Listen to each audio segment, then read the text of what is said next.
Okay, so we're live now with Nikki Walker. Nikki, welcome to the show. What's good with Ben V?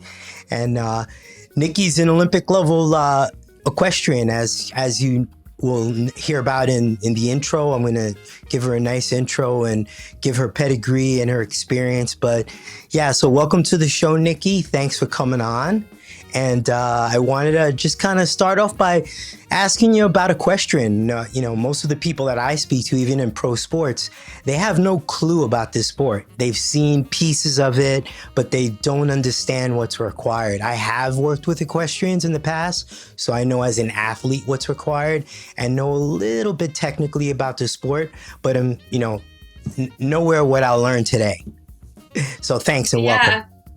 Well, thank you so much for having me, and I'm always happy to chat about my sport that I love and horses too. So I guess a lot of people don't know about the sport because it's completely different than other sports, and the fact that you're dealing with an animal that you can't speak with through communication with your mouth, but there's a lot of other subtle communications that happen throughout your body, and you're a physical trainer of yourself, but also of your animal too, and developing that bond between them is really what makes it special. But if you haven't had the chance to work with horses, it's a bit unique, and most people don't actually understand the rules of the sport and what we work on day to day and all the different elements of the care of the horse and the care of ourselves too and the different training we do. Right. So how long do you actually have to train a horse and spend time with a horse before you can actually compete with that horse? So each rider is a bit different, and it takes a bit of a different amount of time per horse because you might click with some really quick, and others can take up to a year that you're really bonding with them to reach their full potential. And horses peak at around 10, 11, 12 years old. So if you get the horse at the young age, then you're really trying to develop it for 10 years before you're reaching maybe its maximum capacity and your maximum capacity on that horse. So day to day, I would ride my horse probably for an hour. Sometimes I get ridden twice, so it'd be 2 hours in total. And top riders will have a string of horses. Usually if you have 3 or 4 horses, that helps you kind of stay at the top of the sport all the time. So it's a big time commitment day to day. And then over the horse's career span too, it can be years of preparation for developing that bond. Right, so you're training with several horses once you reach a certain level. And some of them may be specific to certain events and training for those specific events. Now, how does the season work when you get to, let's say, a national level type competition where you're preparing for a world team or something like that?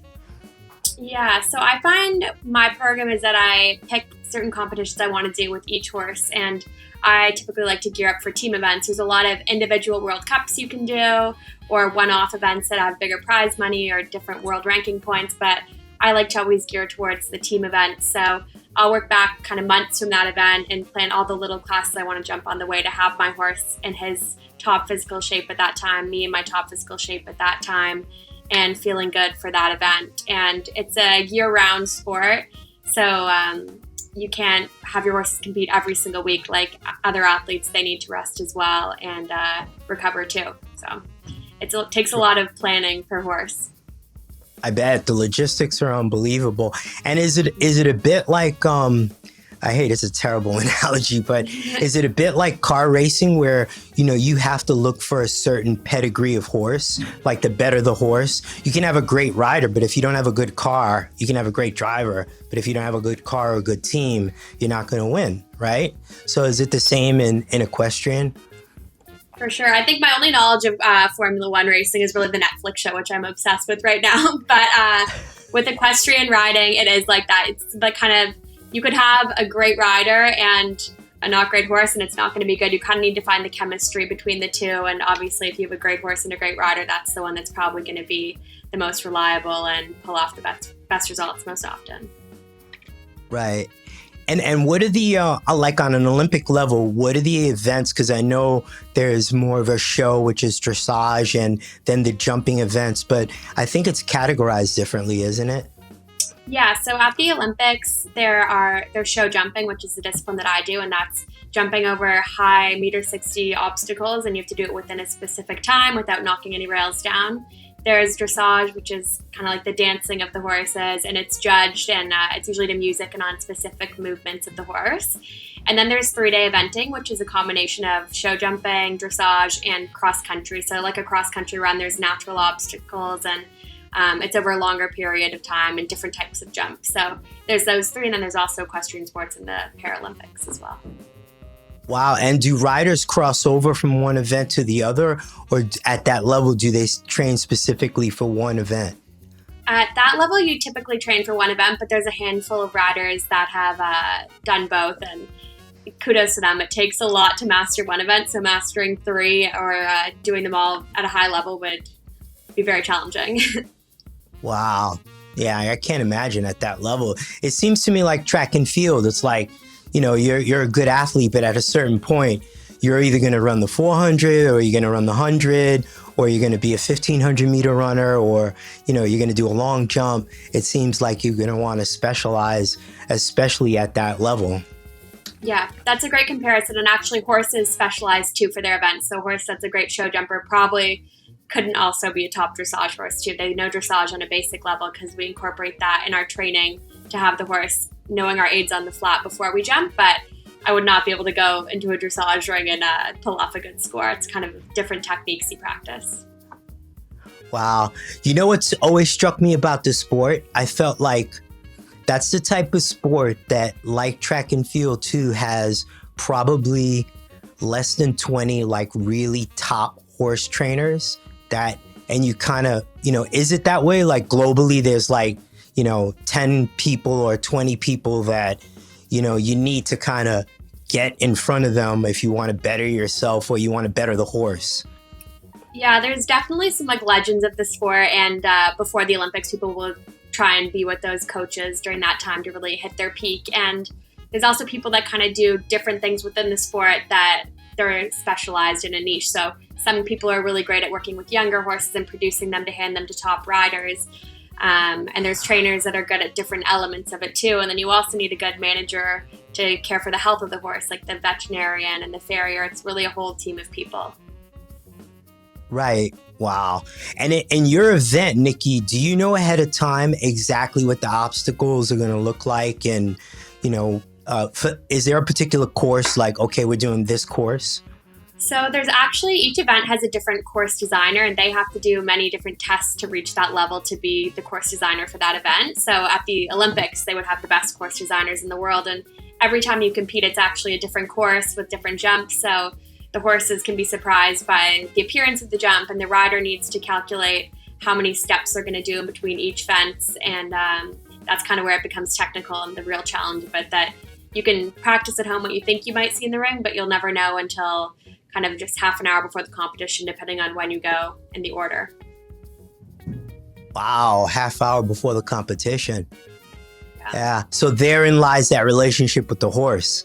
Yeah. You have to. So that's kind of the basics sort of what you practice every day. You practice what you think you might see, and when you and your horse have that high level of communication, he knows what you want him or her to do, then that's, I think, where the success lies, that you have that proper communication with your horse between your aids, which are your hand, your leg, and your seat, because it's a new course every time. So they have to react quickly to your communication and aids. Right. Got it. The training. Yes. And going into the Olympics, which are the countries that kind of are we should look out for someone who's interested in the sport and says, hey, I'm going to watch it? Yeah, that's a good question. So typically Germany, Belgium, France, Holland, they all have a really strong group of riders because it's so built into their culture, and they breed a lot of horses. So they have access to a lot of good horses. But the U.S. has an amazing string right now too, and I train with an Irishman that's going to the Olympics hopefully. So I'm also going to say Ireland in the mix. But in the past, Germany, America, they're great.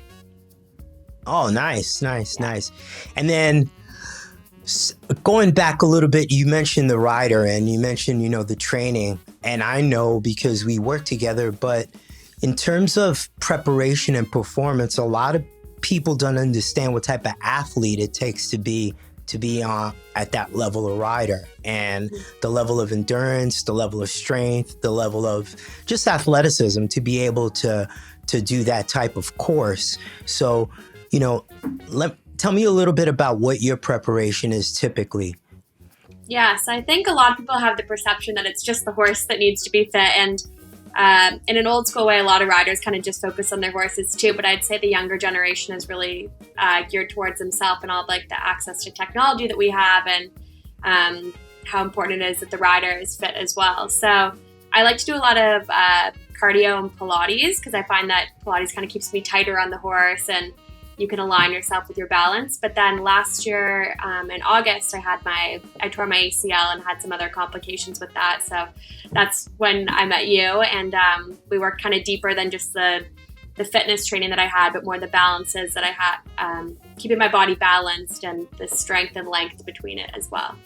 And that communicates to the horse too, because when you're sitting on its back, you can feel if you're shifted one way or another, and the strength between both legs needs to be very even. Right. No, that makes sense. The posture is, as you fatigue, you're going to change your position on the horse, and that's going to affect your communication with the horse. That makes sense. Yeah. But also the endurance. I mean, people don't realize where your heart rate is going to get when you're going through that course. You know, typically, how long is an Olympic type event? Like, what's a typical time from start to finish? Yeah. So you actually have a time allowed that you need to complete the course, and it'd usually be around like 80 seconds for the main round. So, but that's like a full-on sprint. Your heart rate really gets up there. And before that, you've been warming up the horse in the practice arena. So you're kind of in there for the sprint over all the obstacles, which there could be around 16 obstacles in a course. So yeah, around like 80 seconds. And where's your heart rate typically get when you're in a competition? I'm sure you guys know. Yeah, I have my Apple Watch on. So when I'm in training without jumping, it kind of is around like 120, just working on the flat. If I'm jumping at home, it's around like 140, my heart rate. And I think I reached a max of 187 when I was competing in Florida over the winter. So. Wow. Yeah, and it's actually funny. I have one horse that's a bit more difficult to ride. He takes a lot more physical strength, and it's always the highest on that horse. So shout out to him for keeping me fit. Yeah, it's like an 800-meter, high-level 800-meter runner for those 80 seconds. That's impressive. And so now what's the future hold for you now? What do you want to do now? Because I know you competed in Florida and did very well. And so now what are the goals going forward? Yeah, so I'm going to go to Kentucky next week, actually, for a couple competitions there. And then I have some horses in Europe right now with my trainer. So I'll meet up with him in Ireland and Holland after that. And it's a bit tricky to plan with COVID because of the restrictions, but just to get back onto team events and hopefully the 2024 Olympics, that would be the next big goal. But until then, getting back on Team Canada events and jumping clear rounds. Yeah. Are you able to get a lot of information from you and your team watching this upcoming Olympics and these competitions? Like, are you able to get a lot of valuable information other than just to watch the other athletes? Yeah, for sure. Visually, you're always watching what kind of challenges they're building on course. Different course designers will build different things. And if you see a line that's difficult in the ring, you could say, okay, I'm going to go practice that at home now. And watching top riders warm their horses up, what techniques are they doing? You can really take a lot in from visually watching everything. Interesting. They change warm-up techniques for the horses, huh? Yeah. So each horse that you have, you kind of warm it up differently, and each rider has a different way to warm up their horses. So getting the horses physically ready, warming up their body, but also mentally switched on is a huge thing, to have them mentally saying, okay, I'm ready to go. I'm going to jump a clear round. It's a mental sport for the horse as well, too. Right. Wow. Yeah, I didn't think about that. Yeah, it's almost like you have to have a horse trainer, horse psychologist. Yeah. Right? Yeah, if we could have a horse psychic, that would maybe help us sort out some issues. I bet. Have you ever seen the Paso Fino horses in Puerto Rico? I've seen videos of them before, yeah. They're really beautiful. Yeah, they're really beautiful. It's amazing how they get them to do that. That baffles me, how they get those horses to dance around like that. Yeah. But so no, look, we're all going to be rooting for you. Where can people find you on social media and look for the Canadian team? Instagram, Nicole Walker 4, Nikki Walker 4, and I post a lot of horse stuff on there. So if you like horses, then I post a lot of horse content. Sounds good, Nikki. Thanks so much for being on the show. I look forward to hearing about your future competitions, and best of health. Thank you, Ben, and thank you for helping me with my rehab and getting me back in the saddle.